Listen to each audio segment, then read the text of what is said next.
Baruch atah Adonai Eloheinu, melech haolam, asher kiddushanu b'mitzvotav, v'tzivanu la'asok b'divrei Torah, la'asok b'divrei Torah, la'asok b'divrei Torah, la'asok b'divrei Torah, la'asok b'divrei Torah. Okay, so welcome, and I hope everyone had a good Passover. And everyone's relaxed and feeling free. Tonight is the 16th day of the counting of the Omer, so we are counting that as well. It is the second week in 2 days. It is, we haven't had really a class on meditation and mysticism in a few weeks, because the last time we had a class on the hidden secrets of Passover. So this time we're going to get back into mysticism kind of softly. Hopefully you are practicing the meditative technique that we learned 3 weeks ago. If you didn't learn it, go online to Facebook or YouTube, find the video, and you can learn that and start practicing. We're going to go into it more next week. But this week I thought it'd be nice to start getting into a little bit of other Jewish mysticism and meditation, a little bit of Jewish mysticism. Remember, we talked about there are 2 schools, Maaseh Bereshit, how and why did God create the universe, and Maaseh Merkavah, how and why does God sustain the universe. Part of that Maaseh Merkavah is an understanding of Jewish astrology. Jewish astrology, the Jewish astrological system is amazing. And actually, forgive me, make sure that we give a little charity into your tzedakah box. Make sure it doesn't go to the temple, it goes to something else, to a homeless person, to a person on the street, to a food bank, whatever you want to do. So Jewish astrological understandings are even more detailed than Chinese astrology. They are extremely, extremely detailed. We're just going to touch on the surface of it a little bit tonight to start to understand. I think at some point we may go through the temple and help everyone do their own astrological reading in a Jewish traditional way. So the stars exist and they influence us. But are we at their effect, or do they just they can affect us a little bit? So let's start. If you go into your handout, about halfway through, you have a page that looks like this that says Jewish astrology, and that's where we're going to start doing a little bit of studying. That's really bright, Orlando. I don't know if we need that one so bright just because I can't see. I'm seeing lots of colors. So Rabbi Avraham Ibn Ezra makes a commentary. He says it is well attested that each nation and each city is linked to a star that advises it as to its fate. Israel, however, has a great fortune, and that God alone is its advisor, for Israel is God's portion. This is to start to understand our take on astrology, both how it affects us and how it doesn't need to. From Midrash Rabbi Echa, it says a king conquered a new province, the elite of which decided that they needed to forge connections with the new rulers. Some decided to become acquainted with the dukes, others with the knights, and others with the ministers. The wisest among them declared, I will forge a connection with the king himself. He reasoned, all the ministers, knights, and dukes change, however, the king will always remain. That is kind of our understanding of astrology. It's a really good analogy. So in Judaism, think of the constellations and the stars and the planets. They have an effect on us. But we can transcend their effect on us because we have a direct relationship with God, as opposed to having to deal with the ministers or the knights or the dukes or the lords or whomever. We deal straight with the king. In the same way, the stars and the planets, the constellations, these are all part of those dukes and knights and lords, etc. And the king is God. The lower guys, the kings or the dukes, the knights, those people, they can affect us, but we can always go to their boss, straight to their boss. So it's good to understand them, to understand the stars, the constellations, how they affect us. And it's also good to understand that we can transcend all of it strictly through prayer and deepening our devakut, our cleaving with God, our yahud, our unification with God. So let's look at some of these quotes. Hopefully you have the handout in front of you. I'm not sure what page it is on in the handout, but it's about halfway through. Again, it says Jewish astrology at the top. From the Torah, it says that God said, let there be lights in the firmament of the heaven to divide the day from the night. Let them be for signs, for seasons, for days, and for years. Let them be for lights in the firmament of the heaven to give light upon the earth. And it was so. God made two great lights, the large light to rule the day, the small light to rule the night, and he made the stars. And God set them in the firmament of the heaven to give light unto the earth, and to rule over the day and over the night, and to divide the light from the darkness. And God saw that it was good, and there was evening and there was morning, the fourth day. So our teachings are the stars are created on the fourth day of creation. And they are to be signs. But we need to pay attention. We need to listen to them. Someone told me an interesting story the other day. They said that they had a friend, and the friend was really looking. They wanted to know, God, are you there? Are you there? Are you there? Give me a sign. And they looked down. There was a quarter on the ground, and it had the same year as their birth date, and it also had "In God We Trust." And this person said, "Oh, it's a sign from God." God is always giving us signs. Always. We just don't pay attention enough. God does not shout. God whispers. And one of the ways God whispers is through the stars, through the constellations. We accept that they have an effect on us, but they do not have the ultimate effect. In the book of Leviticus, it says that you shall not practice divination or soothsaying. And yet, Jewish astrology is part of Judaism, so we don't look at it as soothsaying or divination. We look at it as understanding another reflection of God.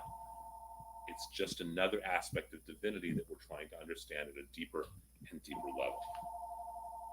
It was stated by Rabbi Hanina, the planetary influence gives wisdom, the planetary influence gives wealth. And Israel stands under planetary influence. Rabbi Yochanan maintained that Israel is immune from planetary influence. Now, Rabbi Yochanan is consistent with his view. But Rabbi Yochanan said, how do we know that Israel is immune from planetary influence? Because it is said, thus saith the Lord, they're not the way of the nations, be not dismayed at the signs of heaven. For the nations are dismayed at them. They are dismayed, but not Israel. Rav also holds that Israel is immune from planetary influence. Again, the idea, go forth from, I cease planet gazing, for Israel is free from planetary influence. So we don't, as long as we're true to Torah, we are not at the effect of the stars. It's like being on a current, whether it's in a stream, a river, or in the ocean. You can have a current going on in the ocean, but if you've got a big cruise ship, it's still going to be fine going through the current. If you've got a great river rafting, you can go through no matter which way the stream is going. It's the same thing. We don't have to be at the effect of the stars, but it's good what the current is, and maybe we can play on that or use it in some way as well. We continue in our handout from Samuel 2. We learn that Israel is immune from planetary influence. There's a quote from him. And Rabbi Akiva teaches Israel is free from planetary influence. For Rabbi Akiva had a daughter. Astrologers told him on the day she enters the bridal chamber, a snake will bite her and she will die. He was extremely worried about this. And on that day of her marriage, she took a brooch and she stuck it into the wall. And by chance, it penetrated into the eye of the serpent. The following morning, when she took it out, the snake came trailing after it. What did you do, her father? Rabbi Akiva asked her. The poor man came to our door in the evening, she replied, and everybody was busy at the banquet. There was nobody to attend to this poor man. So I took the portion which was given to me and gave it to him. You have done a good deed, he said, Rabbi Akiva to her. Thereupon Rabbi Akiva went out and lectured. Charity delivereth from death, and not merely from an unnatural death, but from death itself. The idea that by our doing good deeds, we say during the high holidays, tshuva, tzedakah, tefillah, that redemption, charity, prayer, that these temper, they alter the judgment. In the same way, when we're doing good, it has more influence on our lives than do the planets. Although again, the snake was there in the chamber. So these are all different texts going back, into Talmud about it is important, it exists, and yet we do not have to be at its effect. Okay. It says in the Zohar, from the time that the Torah was given to Israel, the Israelites were withdrawn from the rule of the stars and constellations. However, one does not follow the ways of the Torah. He returns to be under the domain of these natural influences. So we have the ability, again, all these texts are saying the exact same thing. We're Jews. We are not affected by the stars as long as we live a life of Torah. And if we don't, then we're more affected by them. And the more Shomer, the more we guard the mitzvot, the commandments, the more that we try to be observant Jews, the less the stars have effect on us. The edicts and the stars constitute the basis of the hidden miracles mentioned in the Torah. However, the Jew, through the power of his choice and through his walking in the way of Torah, may rise above all astrological influences. This is by Nachmanides, the Ramban. Okay, so these are a number of quotes just to give an idea of our take on astrology in beginning, okay, just from a start. It is part of Maaseh Merkavah, the workings of the chariot, how and why God sustains the world. We are affected by the stars, but only so much as we allow ourselves to be. If we pray, if we do charity, if we do good deeds, these things allow us to not be affected by the stars and to be less affected. Okay? Most of the astrological knowledge that we have comes from this book, which always goes at least to the 1st century or 6th century. It's called Sefer Yetzirah, the Book of Formation. In it, it deals with the months, the constellations, among a lot of other things, and things with it. It says in the Talmud that Rabbi Eliezer said that Abraham, and Abraham is supposedly the author of the Sefer Yetzirah, that Abraham possessed a power of reading the stars, for which he was much sought after by the potentates of the East. So now we're going to go into some of the understanding of Jewish astrology. Again, there's an overarching umbrella or a deep foundation, however you want to look at it, that all the astrological knowledge in the world has no effect on the person, the Jew who chooses to live a life of Torah. But we're not always living a life of Torah. We don't all do that. So it's good to know this stuff. And it's a choice if you want to be more conscious of how things affect us and how things affect other people as well, especially those who may not be Jewish. So I put a chart up here that you can see. And this is directly from Sefer Yetzirah. And we're going to go through it just a little bit. There are 22 letters in the Hebrew alphabet. Now, for us, astrology is not just the constellations. As I said at the beginning, this is more detailed than even the astrological readings and understandings of Asia. There's a correlation between the stars and the 22 letters of the Hebrew alphabet. Okay, that means your name, since every letter corresponds to either an element or to one of the constellations, that means that your name, my name, already has built into it a relationship with certain constellations, stars, or heavenly objects. It's kind of a weird concept, but for us, astrology also takes into account numerology and our letters. And this is, by the way, if you want a fabulous book, this is a terrific book. There are a number of them, but this is one of the terrific books, Wisdom of the Hebrew Months, that kind of goes into a number of pieces of and there's, I think, 2 of these actually, of what the months mean and the constellations, stuff like that. But here's, all of that source really comes from Sefer Yetzirah, from Talmud. So this is what we find in Sefer Yetzirah, okay? There's 22 Hebrew letters. 3 are called, and again, we're going to find this here in your handout. This is on the page is labeled 4 at the top, and I'm not sure what page of the handout it is, that there are 3 mother letters, Aleph, Mem, and Shin, and they correspond to air, fire, and water. They correspond to the head, the belly, and the chest. So those are our 3 mother letters, Aleph, Mem, and Shin. So if your name, part of my Hebrew name is Moshe, right? So if I look at this, and it tells me that fire corresponds to Mem, as does belly, I know that there are energy centers, that I respond to fire in a different way than I might air. I know that my belly is a place of connection for me and power, as is my chest, because that's also for Shin, okay, and water. So this is an understanding. The 3 mother letters, and there are books written on just these 3 letters, and you can study them in Sefer Yetzirah. There are books, The Wisdom of the Hebrew Letters, by Glazerson, I think it is, but there's a number of books you can get if you really want to study that, or you can just email me and I'll give you some resources. On top of the 3 mother letters, there are 7 what are called double letters. These are letters that you can put a dagesh, a dot in, and they have a different meaning. So as an example, this is the letter, and we're printing, vet, but if I put a dot in, it becomes a bet. Okay? This is the letter chaf, and if I put a dot in, it becomes a kaf. There are 7 of those letters, Bega Katfarta, and they are Bet Gimel Dalet Chaf Pe Resh Tov. And those are the double letters. They correspond to the days of the week.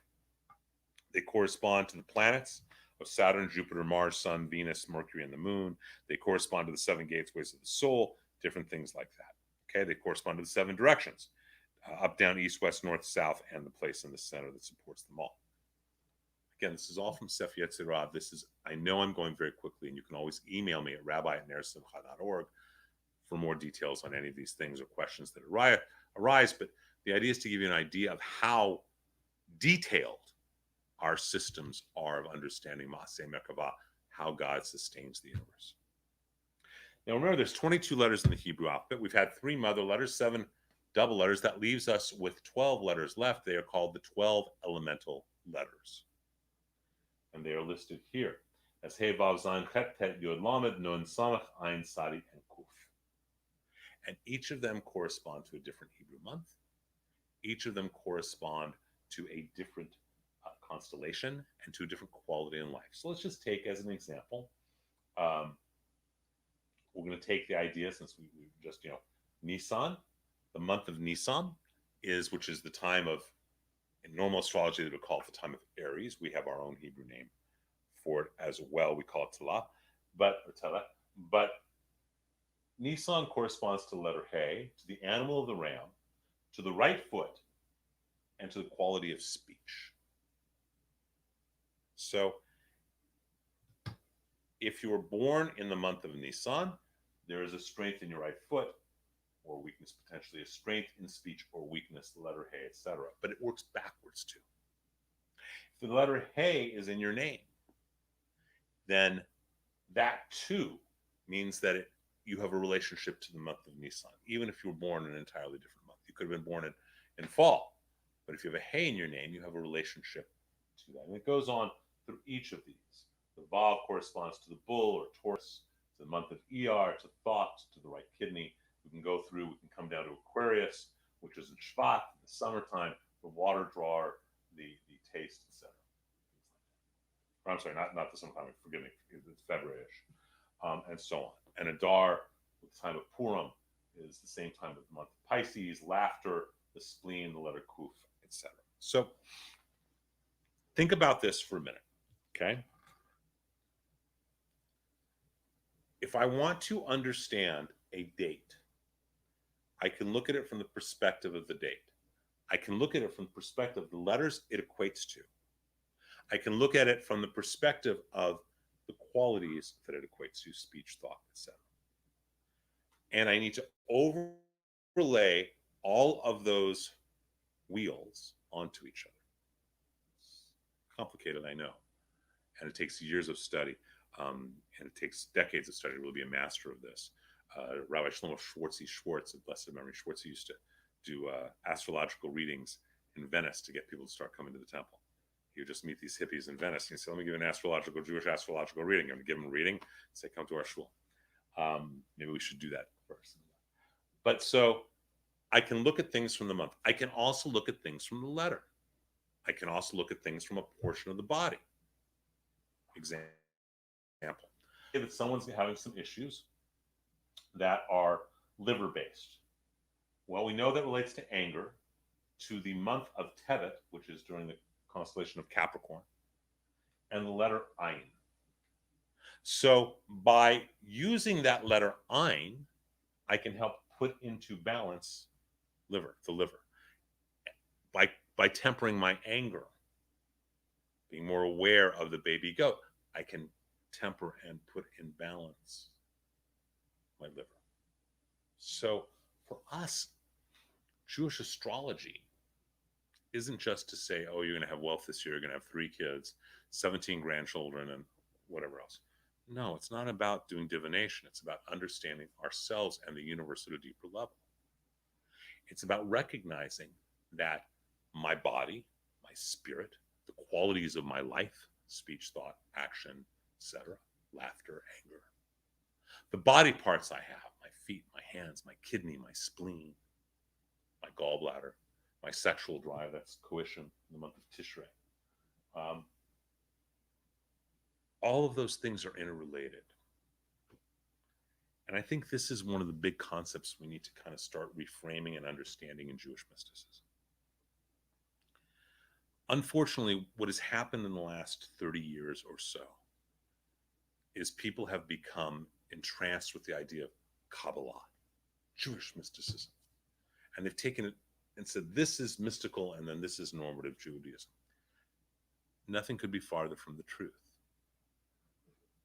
An understanding of God in all of our beings and all of our lives and all of our souls and all of our bodies, our work, in every aspect. God is everywhere. God is everything. And so if we can be more aware of one thing and use it as a key to open up other things, that's really what the essence of mysticism is. And the essence especially of Jewish mysticism. It's not about whether you can create a golem. It's much more about to understand ourselves and our relationship with all of life and God, and realize that all of that is one and the same. In many ways, it's much more similar to the indigenous cultures that have shamanic practices than it is to when we think of, Gnostic mysticism or something like that. So astrology is not outside of our scope. If I want to understand myself better, then I should understand all aspects of myself, including where I was born, what the day is today. I need to understand and really experience my relationship with all of those things. Some things I have a greater and deeper relationship with, some others I don't. I remember I went years ago to a man named Billy Yamaguchi, who is a friend, and he's a really interesting guy. But before he even does the work that he does, he's of all things, he's a hairstylist. But before he even does the work that he does, he starts looking at his understanding of Feng Shui and Chinese elements and that mystical tradition. And one of the first things he said, he asked me a bunch of questions, and he said, okay, the two elements you resonate with are fire and water. Well, my name, Moshe, has those two letters of Mem and Shin, which are fire and water. There's truth to it. The idea is to really take all these different pieces of information and knowledge, overlay them on each other. And the easiest way, by the way, is to be in an altered state of consciousness through meditation. And it becomes easier to see how they all lay on top of each other. It's very, very detailed. So if you were to do an astrological reading for yourself, you would look at your name and you would look at what those letters equate to in terms of the elements, the months, etc. You look at the month that you were born in and see what that equates to in terms of the letters and the elements, etc. And overlay it all together. Again, we're just touching on this to start looking at it. If you turn the page, the page that's number 5 in the Jewish astrology part, the source is chapter 5. You can find all of this, by the way, right here in Sefer Yetzirah. You don't have to believe me. You can go source it. That's why I put sources down. In chapter 5, it's very clear and equates all of these things that I just put on the chart here. The chart is also in your handout that you can download. Okay. This even can go farther, though, because when you really start to explore this book, we find that it's not just the stars, the planetary influences, the letters, the parts of the body. It's also your location today in relationship to Jerusalem. It's also the time of day. All these things come into play. God's infinite. So everything is related and a part of divinity. That's a fundamental piece of Judaism. Everything is part of God. And to start to see the different pieces and how they come together, how they reflect each other, all so that we can have a deeper awareness of our relationship with God. That's Jewish mysticism at its core. Certainly that is Ma'aseh Merkavah, how God sustains the universe at its core. So let's continue looking for just a bit. Okay. There's discussion about constellations and how they influence people. So here's an example. This is from the Talmud, Tractate Masechta Shabbat, page 156a. It was recorded in Rabbi Joshua ben Levi's notebook. He who is born on the first day of the week, on Yom Rishon, on Sunday, shall be a man without one thing in him. What does without one thing in him mean? Shall we say without one virtue? Virtue? Surely, Rabbi Ashi said, I was born on the first day of the week, hence it must surely mean one vice. But surely Rabbi Ashi also said, I and Dimi ben Kakuza were born on the first day of the week. I am a king, he is the captain of thieves. So rather it means you're either going to be completely virtuous or completely wicked. What is the reason? Because light and darkness were created on the first day. So now they're looking at the day of the week. They were correspondent to the letters of these seven doubles and what happened on that day of the week and how they're related to the born. So he goes on and he says he was born on the second day of the week will be bad-tempered. Why? Because the waters were divided on the second day of the week. He was born on the third day of the week will be wealthy and unchaste. Why? Because herbs were created then. He was born on the fourth day of the week will be wise and have a retentive memory. Why? Because the luminaries were suspended thereon.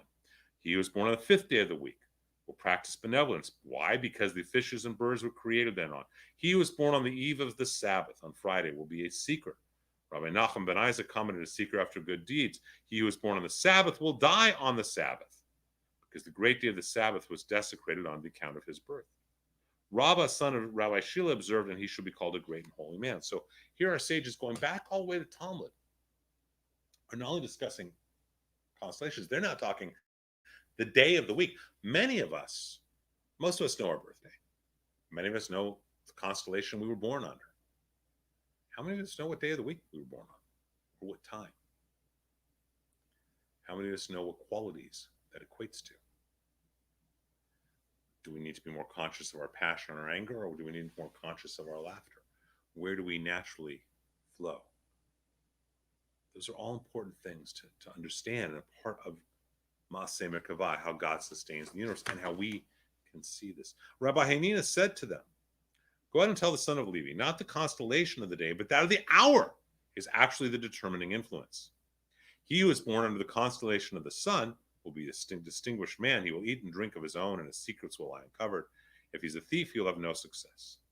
He who is born under the planet Venus will be wealthy and immoral. What is the reason? Because fire was created then. He who was born under Mercury will be a retentive memory and wise. It goes on and on and on. Again, this corresponding to these seven double letters, Beged Kafarta. So our system is to take all of the days of the week, the hours of the day, the constellations, the parts of our body, the months of the year, overlay them all into each other. And in doing so, have a deeper understanding of who we are and who other people are, and how we can best interact with others and with ourselves. Okay? Let's turn the page to where it says in page number 7. Okay? All of this is based on the structure of the universe as understood by our sages and our mystics. Everything is based on the 22 letters of the Hebrew alphabet, which our teachings teach were actually created before the physical creation of the world. Because the Torah is created before creation, the letters are created before anything. Those 22 pathways, 22 letters, and they are pathways, are what allows us to have all of creation. They are the building blocks, the genetic code of all of life. These letters make the building blocks of existence, and it is taught that both our patriarch Abraham and the Maharal of Prague, among others, were able to use these teachings to create golems, beings that lived but had no soul and that served their master. This is the basis of both the Golem of Prague. If you've been to Prague, you may have seen the statue of the Golem of Prague, who was created by Maharal, to a great rabbi, to protect the Jews of Prague. It's also the basis of the myth of Frankenstein, the story of Frankenstein. That's where it comes from. The letters, the constellations, the elements in all of life are interconnected. They affect us, but they do not have to make us at their effect. But here's the most important part. If you want to learn all about astrology, we can study. If you want to do a detailed reading, we can do it. You want to explore the months and the letters. You want to explore parts of the body and the elements. You want to explore the day, the hour, the season. You can explore all that. But do we need to as Jews? Here is the great line: none of this has power over Israel, people who choose to live according to the teachings of the Torah, both written and oral.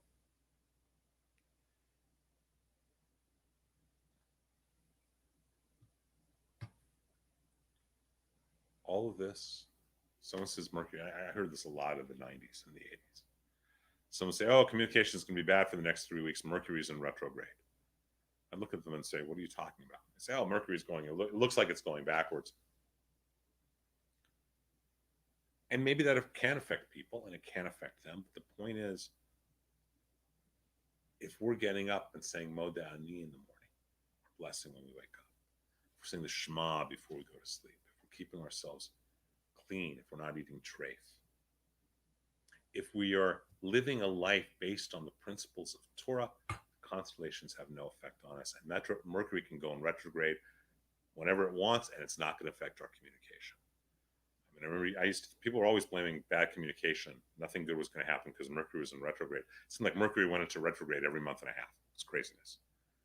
It doesn't affect us as Jews if we're living a life based on Torah. It goes back to what I said last Friday night. Am Yisrael Chai, the people of Israel will always live as long as we are true to our teachings and to Torah. So what can you do with this information? First of all, it's fun intellectual exercise, and it's fun to do with a partner or a friend. Second of all, go to a website called hebcal.com. It's hebcal.com.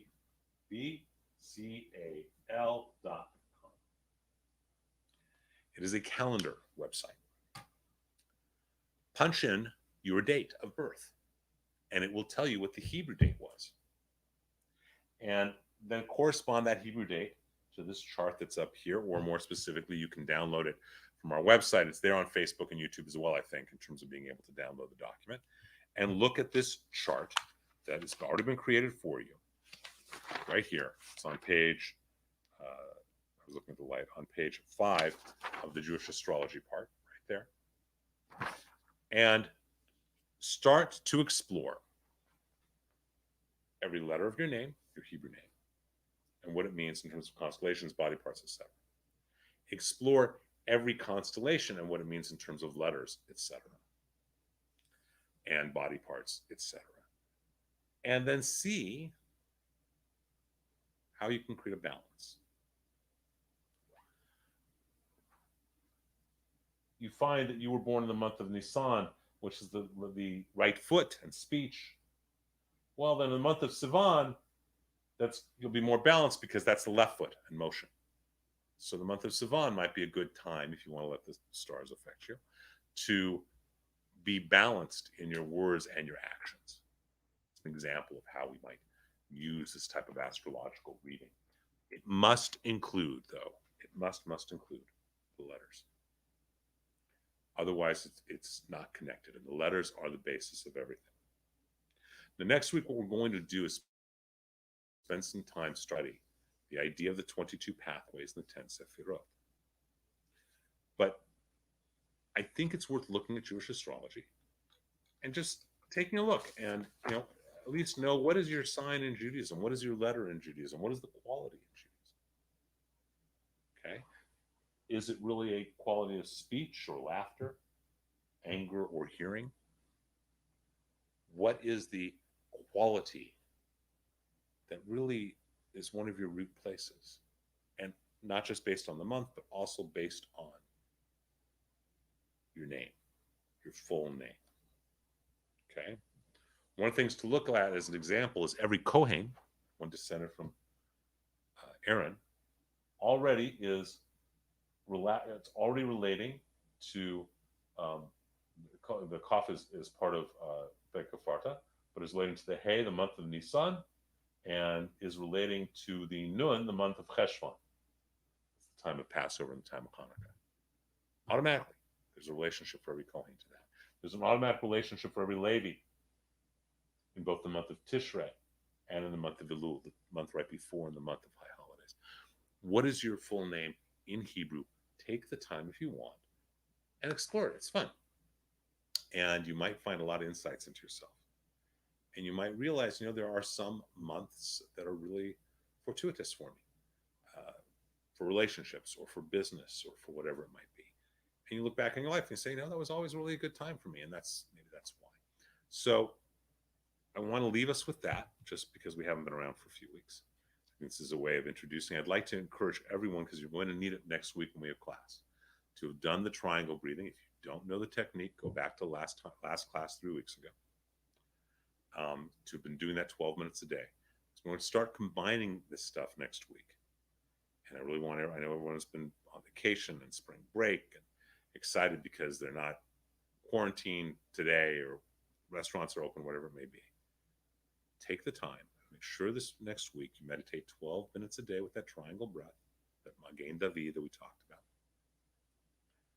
And we're going to combine a lot of this next week into an understanding of the universe that is the basis of that chart, that thing that looks like a ladder, that diagram on there, to understand the microcosmic and macrocosmic reflections of creation with the 10 sfirot, 10 energy centers, and the 22 pathways. And as you can guess, those 22 pathways also correspond to the 22 letters and to all the stuff up here.